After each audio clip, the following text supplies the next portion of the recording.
So, tell me where you feel like you are in terms of your recovery. It's been a week now since your surgery. I feel like I'm well into the recovery. I still, certain movements, I can tell that I've had an incision, so I don't sit up, I have to roll. Walking, standing, any daily activities, moving around the house, cooking, all that's back to normal. Sleeping easily. First few nights, I was careful with how I rolled and moved, or aware of it more than I am now. So I'd say I'm well underway. Okay. And Close to back to more 100%. Are you having any particular problems that we should No. go over? No, I don't think so. Like I said, I still know that there's an incision down there. If I move in certain ways, I can feel it pull a little bit, but nothing painful. It's I'm just aware of that I had a surgery. Okay, and where are you in your cycle now?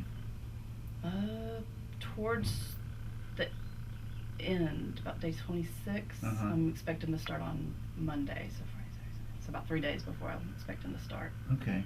Can the surgery disrupt the cycle at all? It can. Sometimes the next period can come either early or late. Okay. Usually it pretty much comes on time. Right on time. But it's kind of hard to predict. Okay. Surgery being stressful can Sure. delay it, and then sometimes during the surgery, if it involves the ovary where you're producing hormones from, the corpus luteum, and that gets affected from the surgery, that can make the next period start early. So it's kind of hard to predict which way it's going to go.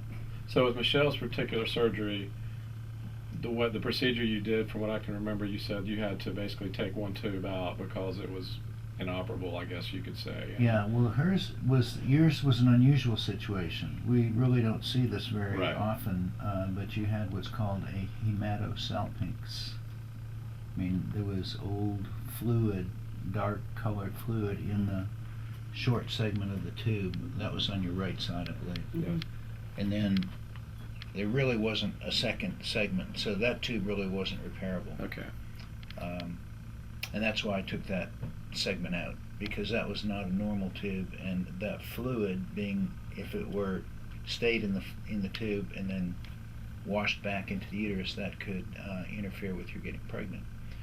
But your left tube was very healthy. I think the length was 5 centimeters after the repair. That sounds beautiful. That's great. So fortunately, it only takes one fallopian tube to be able to get pregnant. Just every other month now, right? Or yeah. Like that, which is fine, But we don't know, obviously, which one to go with. No, you really don't. So that's okay.